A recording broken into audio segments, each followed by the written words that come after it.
పార్వతీపురం మన్యం జిల్లా పాలకొండ గ్రామంలో వేయించేసినటువంటి శ్రీ శ్రీ కోటదుర్గ అమ్మవారి దేవాలయంలో ఈ రోజు శాకంబరీ దేవి అలంకారంలో అమ్మవారు దర్శనమిస్తున్నారు.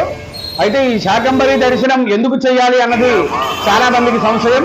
పూర్వం దేవతలకు రాక్షసులు చాలా అల్లరిపెట్టి యజ్ఞయాగాది క్రతువులు చేయకుండా యజ్ఞం చేస్తుండేటప్పుడు అందులో మాంసం ముక్కలు అలాగే రక్తము పోసేసి యాగం జరగకుండా యజ్ఞాలు జరగకుండా అడ్డుకున్నారు. తర్వాత యజ్ఞాలు ఎప్పుడైతే జరగలేదో వర్షాలు పడడం ఆగిపోయింది. వర్షాభావ పరిస్థితుల వలన ఎట్టి పరిస్థితుల్లో పంటలు కూడా పండకుండా పోయాయి. తర్వాత కరువు ఏర్పడింది. పంటలు ఎప్పుడైతే పండలేదో కరువు ఏర్పడింది. కరువు ఏర్పడడంతో తినడానికి తిండి లేక ప్రజలు నానా ఇబ్బందులు పడుతుంటే అమ్మవారి దగ్గరికి దేవతలందరూ వెళ్ళి ప్రార్థన చేశారు.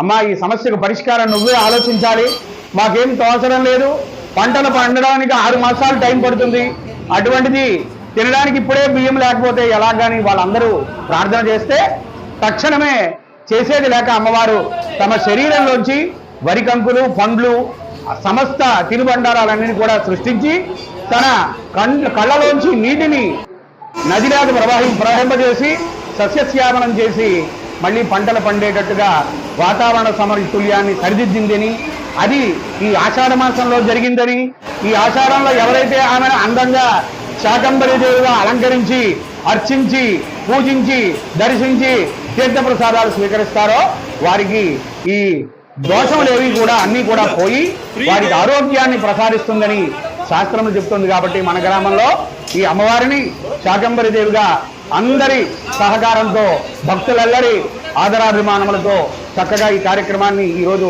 నిర్వర్తించడం జరిగింది. ప్రతి ఒక్కరూ దర్శించండి, తరించండి. కదంబ ప్రసాదం, ఈ కూరగాయలతో అలంకరించినటువంటి ఆ కూరగాయలను కదంబల్లా తయారు చేసి ప్రసాదంగా పంచుతున్నారు. ఇప్పుడు ఆలయం వద్దకు వచ్చి ఈ రోజు జరిగే ఈ కదంబ ప్రసాదాన్ని అలంకరణని ప్రతి ఒక్కరూ తిలకించి